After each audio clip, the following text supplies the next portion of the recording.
Jasper Jax Hollis drummed his fingers against the mahogany desk in his study, watching the security feed from the garden, where his daughter's wedding planners scurried about like ants. The massive tent structures were taking shape, transforming his private sanctuary into what his wife, Eleanor, insisted would be the social event of the season. His head throbbed. Another headache. They had been coming more frequently lately. A knock at the door interrupted his thoughts. "Come in," he called, minimizing the security feed window on his laptop. Eleanor glided in, perfectly coiffed in a designer suit that probably cost more than what most people made in a month. "Darling, the florist needs your approval on the final arrangements." She paused, studying his face. "You look tired."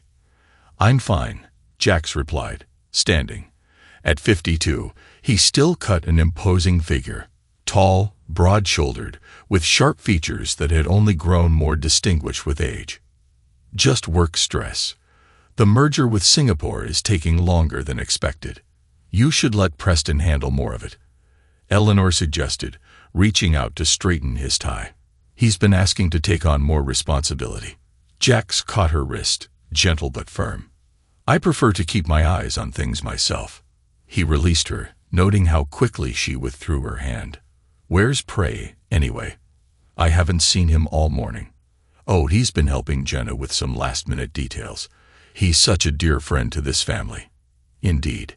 Jax watched his wife's face carefully. After 25 years of marriage, he knew every micro-expression, every tell. There was something in the way she avoided his direct gaze. Something in how her fingers fidgeted with her wedding ring. The headache intensified. "I should get going," Eleanor said. "Dr. Thorne called earlier. He wants you to come in for a follow-up on your blood work." "Did he say why?" "Just routine, I imagine. I made you an appointment for tomorrow at 9.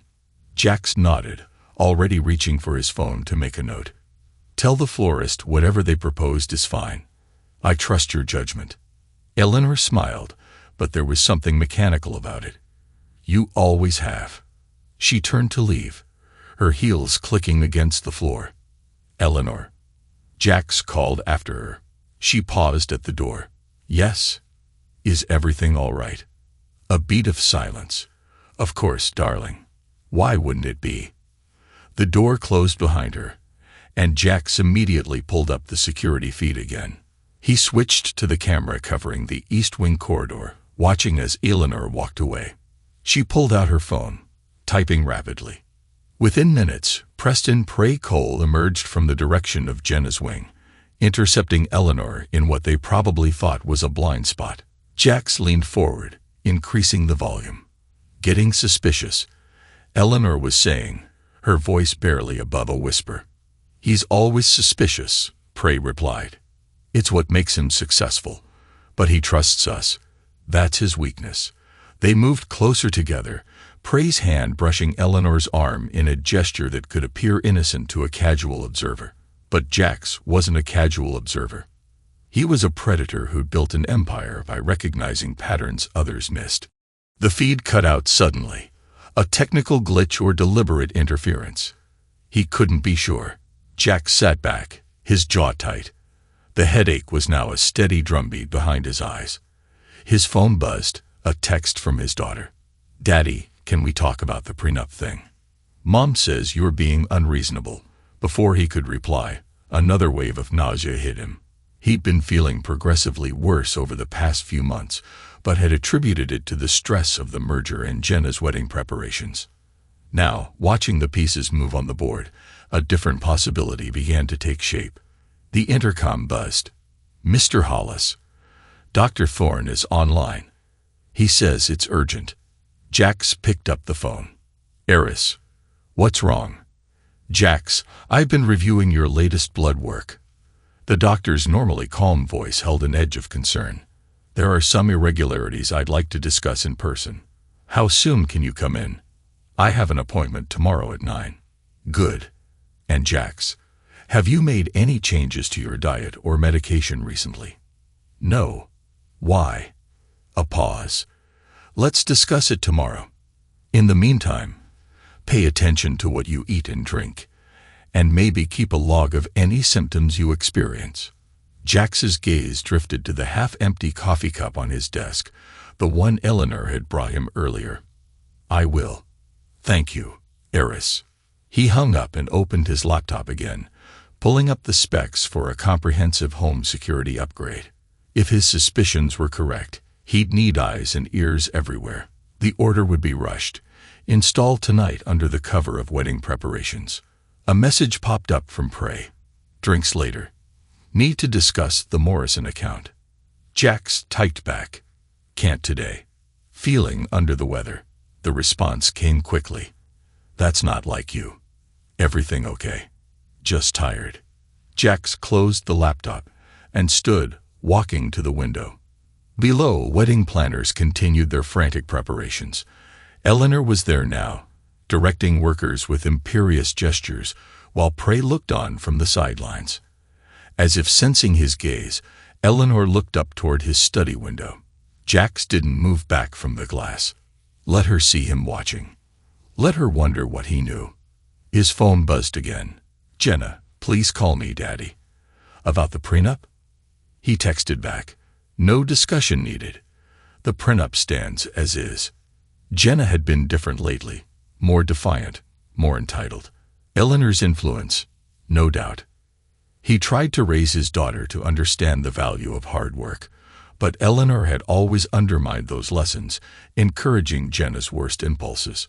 The security company confirmed they could begin installation within the hour. Good. By tonight, every room in the house would be under surveillance. He'd find proof of what his instincts were already screaming at him. A knock at the door. "Come in." It was one of the housekeepers. "Sir, Mrs. Hollis asked me to bring you fresh coffee. She said you weren't feeling well." Jax smiled, all warmth and gratitude. "Thank you, Maria. Please tell my wife I appreciate her thoughtfulness." He took the cup but didn't drink. "Actually, would you mind taking this old cup to be washed?" He watched as she left with his untouched coffee from earlier. Once the door closed, he opened his desk drawer and removed a small vial. The coffee would be tested, along with everything else he consumed in the past month. The headache pounded behind his eyes, but his mind was crystal clear. If his suspicions proved correct, there would be no mercy. He hadn't built his empire by being forgiving of betrayal.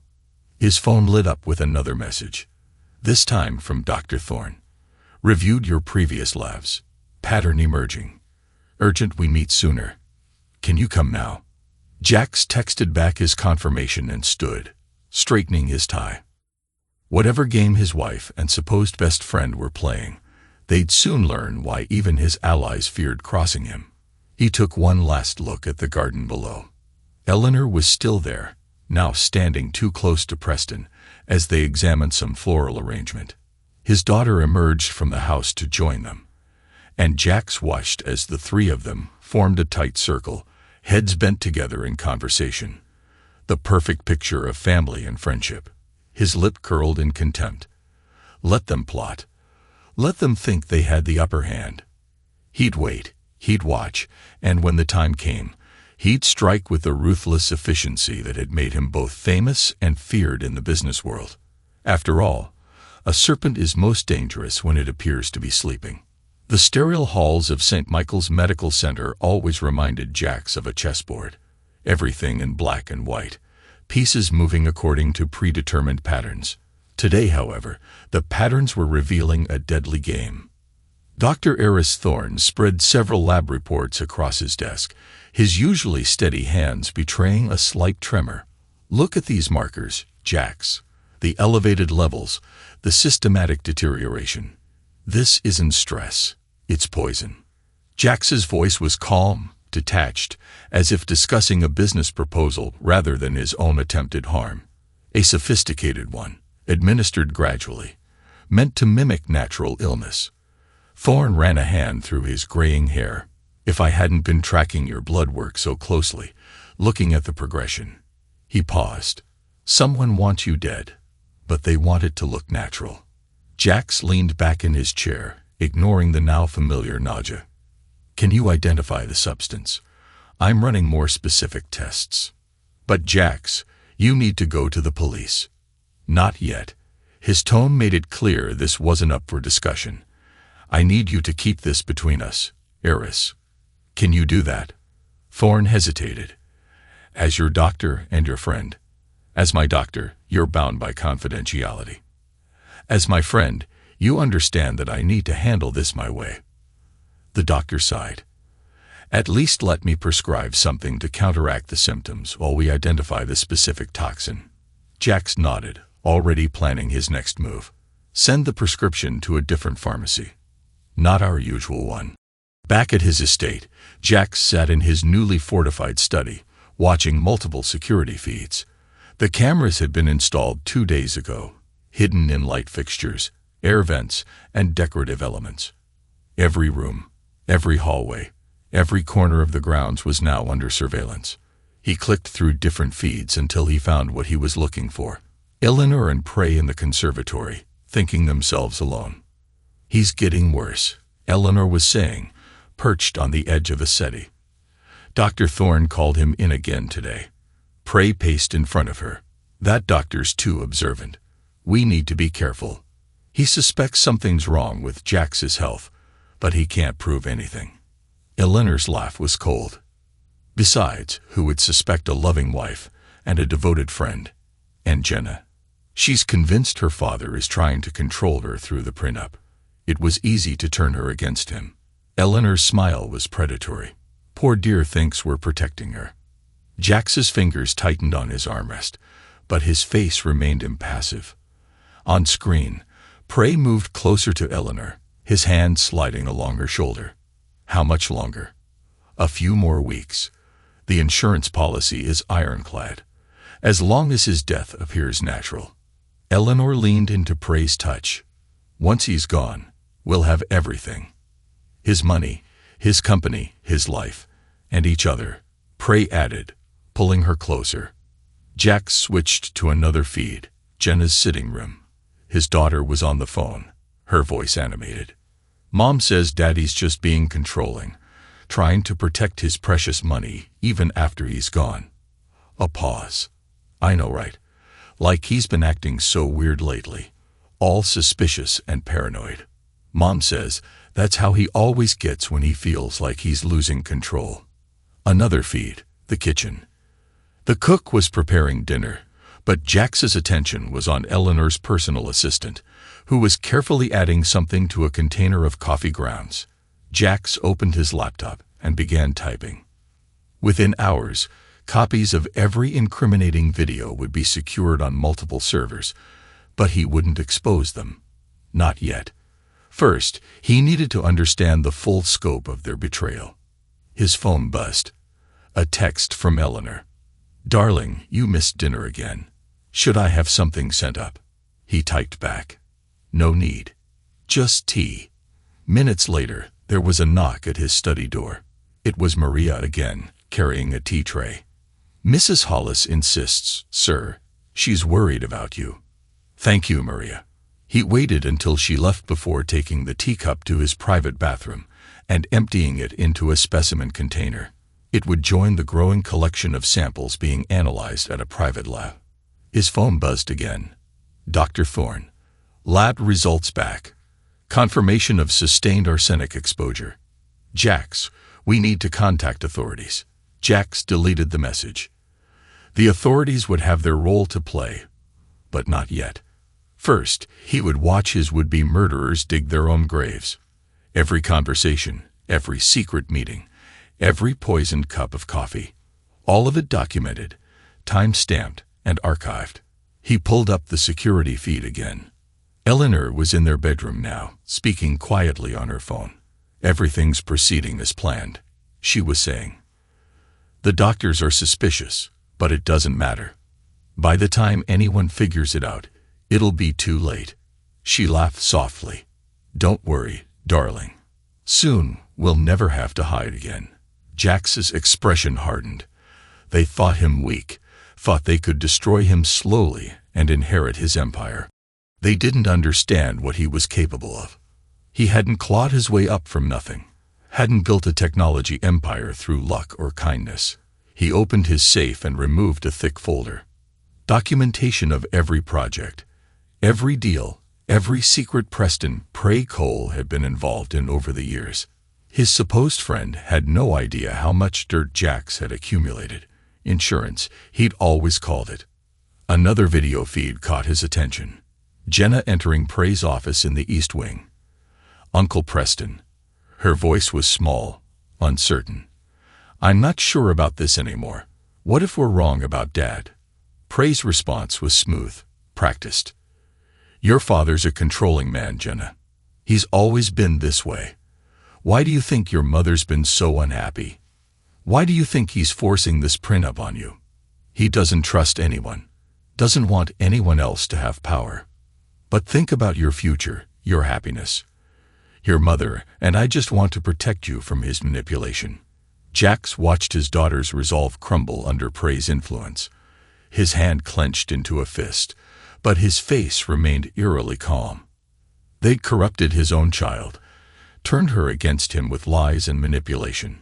He pulled up another document on his computer, the draft of Jenna's prenup.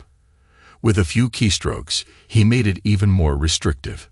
Let them think their manipulation was working. Let them believe they were breaking his trust in his daughter. The cameras kept recording, documenting every secret meeting, every whispered conversation, every act of betrayal. In his study, Jax Hollis watched it all, his expression growing colder with each revelation. They thought they were orchestrating his death. They didn't realize they were witnesses to their own destruction. The morning of Jenna's wedding dawned bright and clear. In his private dressing room, Jax Hollis adjusted his bow tie with steady hands, despite the tremors of weakness running through his body. Months of careful observation and documentation had led to this moment. A knock at the door. "Dad," Jenna's voice. "Can I come in?" "Of course, Princess." The old endearment felt bitter on his tongue. She entered in a flutter of white silk and lace, already in her wedding dress. She looked so much like Eleanor had 25 years ago. The same delicate features, the same graceful movements, the same capacity for betrayal. "You look beautiful," he said, and meant it despite everything. "Daddy," she twisted her hands together. "About the prenup." Still not up for discussion. His tone was final. "Mom says, your mother says a lot of things." He turned to face her fully. "Tell me, Jenna, what else does your mother say about me?" She flushed, guilt flickering across her face before she masked it. Another trait inherited from Eleanor. "I don't know what you mean." "No." He stepped closer, his imposing frame making her take an instinctive step back. "Nothing about how controlling I am, how I'm trying to manipulate you, how I'm just a paranoid old man who doesn't trust anyone." Jenna's eyes widened. "Have you been spying on us?" Interesting choice of words. His voice remained steady, but there was steel beneath it. "Not me or Mom, but us, including Preston in that group." "Are we?" "Uncle Preston has always looked out for me," she said defensively. "I understand." "What exactly does Preston understand, Jenna?" Jax interrupted, watching her face carefully. "What conversations have you been part of?" Before she could respond, another knock came at the door. Eleanor entered, resplendent in a designer mother-of-the-bride dress. "There you are. Jenna, the photographer is waiting." She paused, noting the tension in the room. "Is everything all right?" "Perfect," Jax replied, his smile not reaching his eyes. "Just having a father-daughter chat before the ceremony." "Well, it'll have to wait. We're on a schedule." Eleanor held out her hand to Jenna. "Come, darling." Jax watched them leave, noting how Jenna practically ran to her mother's side. He waited a few moments before picking up his phone. "Is everything ready?" "Yes, sir," his security chief responded. "The video system is set up exactly as you specified. We can trigger it on your signal." "Good." He ended the call and took a slow breath, fighting another wave of nausea. One final act to play. The ceremony itself was a blur of music, flowers, and rehearsed words. Jax played his part perfectly, the proud father walking his daughter down the aisle. smiling for photos, shaking hands with guests. If anyone noticed how he barely touched his champagne during the toasts, they didn't mention it. Finally, it was time for the father of the bride's speech. He approached the microphone set up near the head table, where Eleanor, Prey, and Jenna sat together. The perfect picture of family unity. "When my daughter was young," he began, his voice carrying clearly through the reception hall, "I taught her that trust is earned, not given. That actions have consequences. Betrayal is the one sin I never forgive." He caught the quick glance between Eleanor and Prey. "I have a video I'd like to share," he continued, nodding to his technical team. "A little family history, you might say." The large screens positioned around the reception hall flickered to life. The first clip showed Eleanor and Prey in the conservatory, discussing their plans for his death. Then came footage of Jenna's involvement in secret meetings and whispered conversations about poison and life insurance. Gasps echoed through the crowd. Someone screamed. Jenna jumped to her feet, her face pale. "Dad, stop. You're being dramatic." Dramatic. His voice cut through the growing chaos. "Like these dramatic readings of my declining health." Another clip played. Eleanor and Prey laughing about his symptoms, discussing dosages, planning their future together. "You're paranoid," Eleanor shouted, but her face had gone ashen. This is manipulated footage." "The police might disagree," Jax replied calmly. "They're particularly interested in the parts about the arsenic." Prey stood up, knocking over his chair. "Jax, let me explain." "Explain what, old friend?"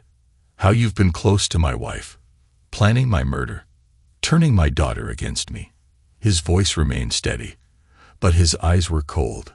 "Or perhaps you'd like to explain this." New footage appeared.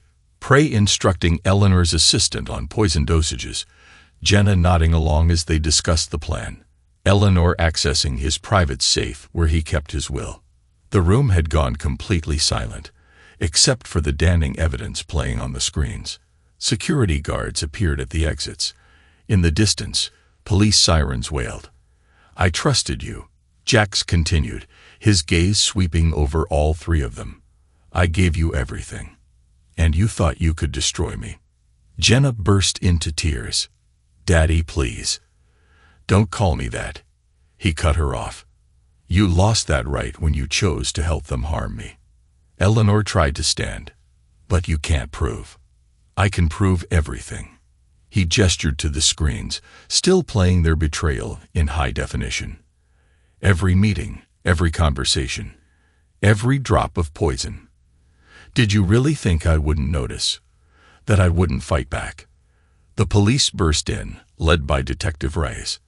As they moved to arrest Eleanor, Prey, and Jenna, Jax remained at the microphone, watching with cold satisfaction. "I warned you once," he said quietly, though his voice still carried. "Betrayal is the one sin I never forgive." He turned away as they were led out in handcuffs, ignoring Jenna's sobs and Eleanor's accusations. The wedding guests sat frozen in shock, watching the scene unfold like some twisted theater production. Jax straightened his tie, nodded to his security team, and walked out of the reception hall with the same powerful stride that had taken him to the top of the business world. Let them scream, let them plead, let them try to explain. He had played the long game, gathered his evidence, and struck when they least expected it. Now they would learn why even his enemies admitted, "You don't cross Jax Hollis," and walk away unscathed. The wedding reception hall had transformed from a celebration of love into a crime scene. Detective Lena Reyes surveyed the chaos, overturned chairs, abandoned champagne glasses, and the lingering echo of shocked gasps from departed guests. "Walk me through the timeline again," she demanded, studying Jax Hollis, who sat perfectly composed despite his obvious physical weakness. "Everything's documented here." Jax handed her a thick folder. "Security footage, medical reports, toxicology screens. Dr. Thorne can confirm the arsenic poisoning." Detective Reyes flipped through the pages, her eyes narrowing. Pretty thorough for someone who claims he only recently discovered the plot. I'm a thorough man, detective. It's how I built my empire. Jax's voice carried no defensiveness, only cold certainty. Ask anyone in the tech industry. I don't move without evidence. And your daughter's involvement. Rise raised an eyebrow. Blood doesn't guarantee loyalty. His expression remained impassive, but something dangerous flickered in his eyes. The videos speak for themselves. The detective watched her officers lead Eleanor, Preston, and Jenna away in handcuffs. Eleanor's mascara had run, leaving black streaks down her perfectly made-up face. "This is ridiculous," she screamed. "Jax, tell them. Tell them this is all a misunderstanding." Jax didn't even turn to look at her. "Daddy, please," Jenna sobbed. "We didn't mean." "Book them," Detective Rice interrupted. "Separate cars, separate stations for processing." She turned back to Jax. "We'll need your full statement." "Of course. My lawyer will meet us at the station." As if summoned by his words, Abigail Sterling strode into the hall, her designer suit as impeccable as her reputation. "Mr. Hollis won't be making any statements tonight." She placed a hand on Jax's shoulder. "My client needs medical attention first. Dr. Thorne is waiting to begin treatment for the poison they've been feeding him." "I can wait," Jax started to say, but Abigail cut him off. "No, you can't. We're doing this by the book." She turned to Detective Rice. "You'll have his full cooperation tomorrow. Tonight, he needs to focus on staying alive." Detective Rice studied them both. "Fine, but I want those medical reports on my desk first thing in the morning." She paused. "And Mr. Hollis, don't leave town." "Where would I go?" Jax's smile was razor sharp. "I have so much work to do right here." Once the detective left, Abigail pulled out her tablet. "Speaking of work, we need to move quickly. I've already drafted the paperwork to freeze Eleanor's accounts and revoke Preston's access to the company systems." "Good. What about Jenna's trust fund?" "Already locked down." "But Jax." Abigail hesitated. "She's still your daughter." "No." His voice was flat. "My daughter died the moment she chose to help them harm me. Execute everything as planned." They moved to his home office, where Abigail began laying out documents. "I've prepared injunctions against all their assets. Eleanor won't be able to access any accounts, properties, or investments. Preston's shares in the company will be frozen pending investigation." "Not enough." Jax pulled up his computer. "I want Preston's entire financial empire dismantled. Every project, every investment, every business connection. Destroy it all. That could take months. Then we better start now." He began typing. "Contact every major partner, every board member. Let them know what happened here tonight. Forward them copies of the security footage, especially the parts about them planning to take over the company after my natural death." Abigail nodded, already making calls. Within hours, Preston's carefully built network began to crumble. Board members distanced themselves, partners pulled out of deals, and investors demanded emergency meetings. "The media's already getting wind of it," Abigail reported, showing Jax her phone. "Headlines are starting to appear. Tech mogul's wife and murder plot. Wedding day betrayal. Daughter conspires in father's death." "Good." Jax leaned back, ignoring the tremors in his hands, the aftereffects of the poison. "Let them run with it. No comments, no denials. Just let the evidence speak for itself." Dr. Thorne arrived with his medical bag. "We need to start the chelation therapy immediately." "In a minute," Jax replied, reviewing more documents. "Abigail, make sure the divorce papers are filed first thing tomorrow. I want everything ready before Eleanor can speak to a lawyer." "Already prepared," she said, pulling out another folder. "I've included evidence of the affair and attempted harm. She won't get a penny.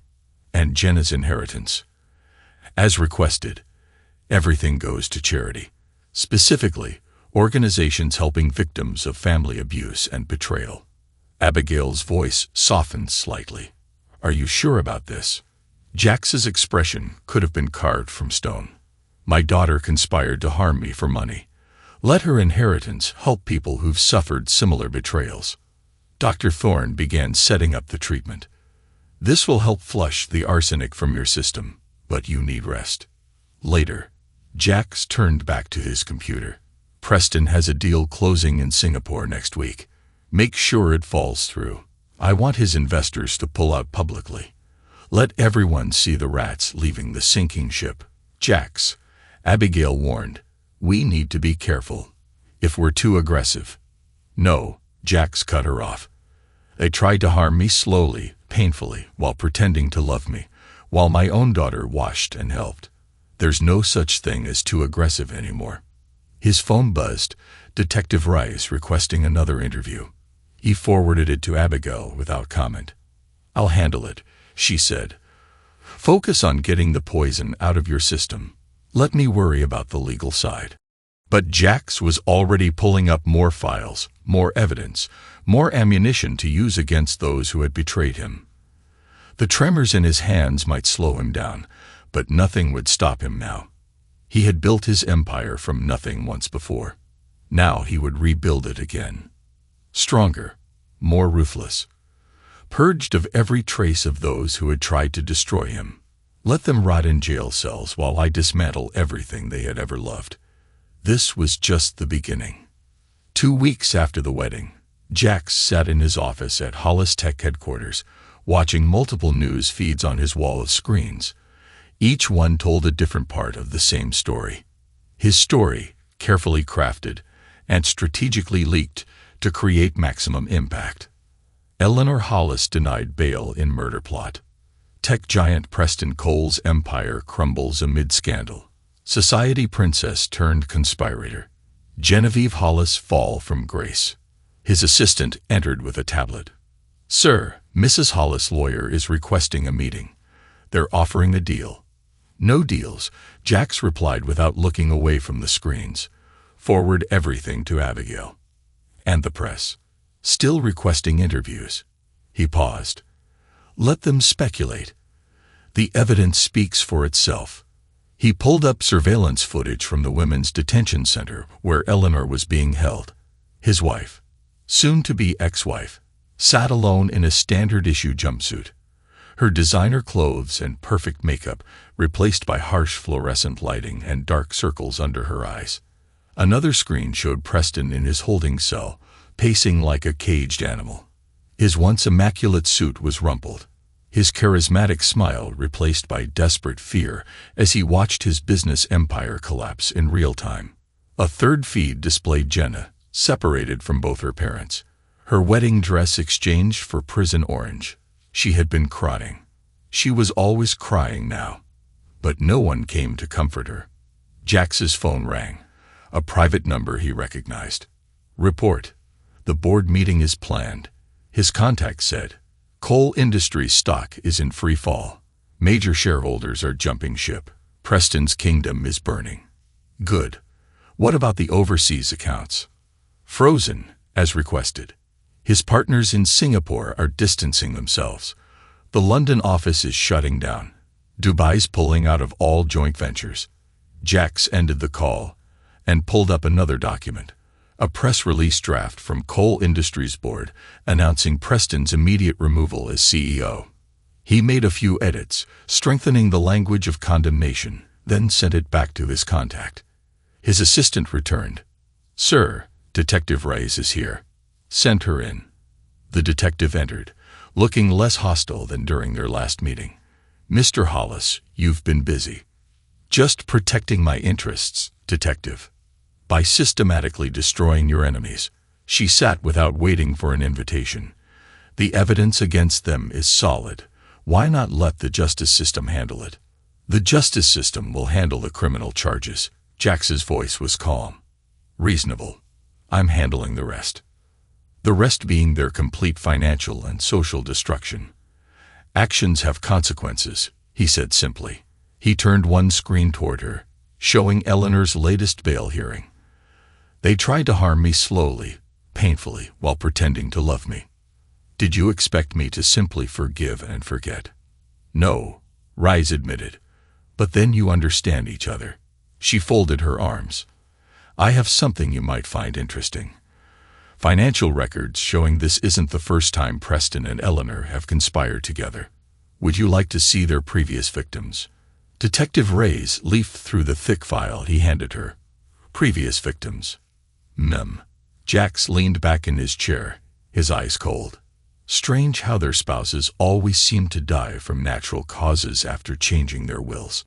She studied the documents, her expression hardening. This is extensive. I'm thorough, Jax replied. Now, if you'll excuse me, I have a company to run. After she left, he pulled up his next project. A detailed expose by a major financial newspaper. It would reveal every questionable deal, every shady transaction Preston had ever made. By the time it was published, no reputable business would touch him with a 10-foot pole. His phone buzzed with a text from Abigail. Eleanor requesting plea deal. Says she'll testify against Preston. No deals, he texted back. Let them tear each other apart. Another screenshot appeared. Jenna's tearful interview with her court-appointed lawyer. She was trying to claim she had been manipulated, that she didn't understand what was happening. The lawyer looked skeptical. Jax watched his daughter cry for a moment, remembering when she was small, when he would have moved heaven and earth to stop her tears. Now he felt nothing but cold satisfaction. His assistant appeared again. Sir, the team from the Times is here for your exclusive interview. Send them in. He stood, straightening his tie. Time to present my side of the story. The betrayed husband and father. The victim who had uncovered a deadly plot. Let the public see my strength, my resilience. Let them witness how I had survived and thrived despite it all. Let Eleanor read it in her cell, alone and abandoned. Let Preston watch his reputation crumble while his empire burned. Let Jenna see what she had thrown away for greed and manipulation. This was his revenge, not swift and violent, but slow and meticulous, destroying them piece by piece, just as they had tried to destroy him. Thanks to everyone who took the time to listen to today's stories. If you enjoyed it, please consider liking and subscribing if you haven't already. Feel free to share your thoughts on the events in the comments below. Take care.